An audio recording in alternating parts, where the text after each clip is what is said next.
In this video, we're just going to introduce different sets of numbers. So we're going to talk about specific sets later on. There'll be some restrictions, and we don't want to get ourselves kind of tripped up over exactly what we're talking about. So it's best to learn early. Now for the final set, the complex set, it's not necessarily important that you know it. We're going to go see it perhaps in a different math class, but it's not going to be required of a basic algebra kind of concept. But you want to be aware that there are things out there other than the numbers you deal with on a daily basis, because their math can change slightly. So let's get going. The natural numbers, these are the numbers that we're most familiar with, and you probably start counting when you're very, very young, about the time you can speak. And you learn that, well, that's 1, 2, and then after that, most kids have a difficult time learning 3s and 4s and 5s and distinguishing them from just there's a bunch. And in fact, there's some speculation that in the history of mathematics, that's kind of the way that we acted. Was there was 1, there's 2, and then there's kind of like, there might be in 3, maybe. But then 4, 5, 6, 7, it just kind of got lumped in as many. You sort of see this in the fractions if you take a look at the fractions and their names. There's no fraction for 1, but fraction for 1 over 2 is 1/2. Half, which is not related to 2 at all. And then you take third, which is sort of related to 3. But everything after that is you take 4th, 5th, 6th, 7th, 8th, 9th.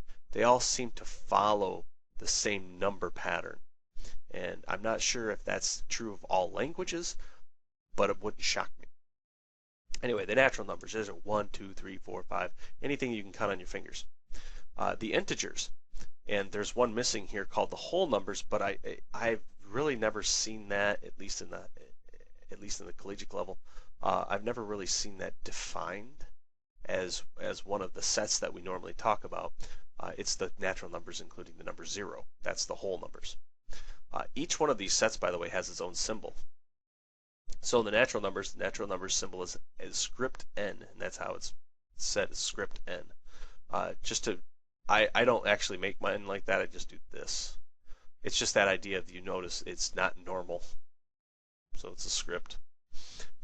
Integers are next, and they take your counting numbers, their opposites, so the negatives, and the number 0, and push them into one set. Their symbol is the letter Z, script Z, and it stands for Zahlen or Zahlen, depending on how you want to pronounce it, I suppose. And anybody that speaks German out there, by all means, let me know. But this is German for number, and it looks kind of like that. And the reason why they use the German word and kept the German is for Carl Friedrich Gauss. He did a lot of the early stuff in number theory, and was quite prolific in number theory. And because we're dealing with numbers and that sort of thing, here he was German, so he gets that named after him, sort of. The next one are rational numbers. You know them better as fractions, but they are technically called the rationals. They are ratios of integers. That's what this A over B means, and this vertical line means such that. And so script Q is theirs. So the set of rational numbers is the set A over B such that A and B are both integers, and there is another caveat in there. B is not equal to 0. You can't divide by 0. It's bad. So don't do that. All right. If you want to refer to them as fractions, most people understand what that means. However, proper rationals, just so you know. The irrational numbers are, it's really original here, the irrational numbers are all the real numbers without, that's what that backward slash means, without the rational numbers. These are numbers that cannot be expressed as fractions at all, anywhere. For example, the square root of 2 cannot be expressed as a fraction at all. You can actually express it as a continuous fraction, which means it's a fraction that never ends. It just has more and more denominators, but you can't do it in one. Also, the number pi is irrational, so that ratio between a circle's circumference and its diameter. the number e, and yes, it is the number e. Okay, this is called Euler's number, and we'll learn about that again in another space. However, this was proven to be irrational. The fourth root of 5 is irrational. Things of that nature. Now, the square root of 4 is not irrational because it's 2. If you simplify it, it simplifies down to 2, which is a rational number. And so not all square roots and fourth roots and cube roots and that sort of thing are automatically irrational. Just put them into your calculator. If their decimals don't end and it doesn't repeat, there's a really good chance that you're looking at an irrational number. The real numbers include any number that we're familiar with. And so anything that has to do with numbers at all is a real number to us.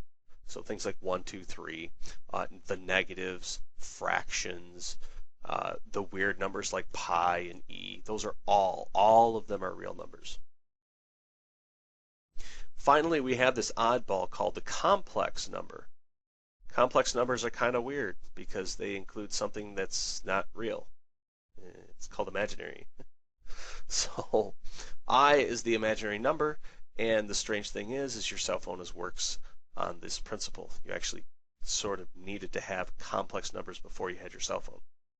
Sort of necessary. All right, these are all the sets of numbers. Again, I'm not going to go into the complex. But as you can see, with the exception of the integers and the rationals, they kind of fall into place. The real numbers are script R. The rationals are script Q for quotient, Z for Zahlen or Zahlen for integers, that means number in German, and N for the natural numbers. These are all scripts. There are some relationships, and I'll show you what I mean. There is a hierarchy of these number systems. The numbers that occur lower in the hierarchy are part of their number system right above them. So for instance, well, actually all number systems above them. And so, and not to the side though. So natural numbers are integers, are rational numbers, are real numbers, are complex numbers. All right, so natural numbers are actually complex numbers. Go figure. Now, that has a kind of a capillary effect where it travels up the hierarchy. However, rules travel down. So if the rule occurs for the complex, it's also true for the reals, is also true for the rationals, is also true for the integers, is also true for the natural numbers, and also for the irrationals and the imaginary numbers. However, not all things that are true in the real number system are true in the complex number system, and vice versa. For instance, in the integers, almost no number of the integers has what they call a multiplicative inverse, meaning something that you can multiply that integer by and get the number 1. The only ones that do are 1 and -1. That's it. And so there's certain rules that don't apply as you try to move up the scale. However, all real numbers, with the exception of 0, there is a multiplicative integer as part of that set. For instance, ordering, meaning that you have -3 is less than 0. Ordering of numbers. Complex numbers are not ordered. There's no complex number less than another complex number. They just don't work like that. However, all of the real numbers work like that. You can put them in some sort of order like this. They're either one number is less than the other, or they're equal to one another. They can't be both.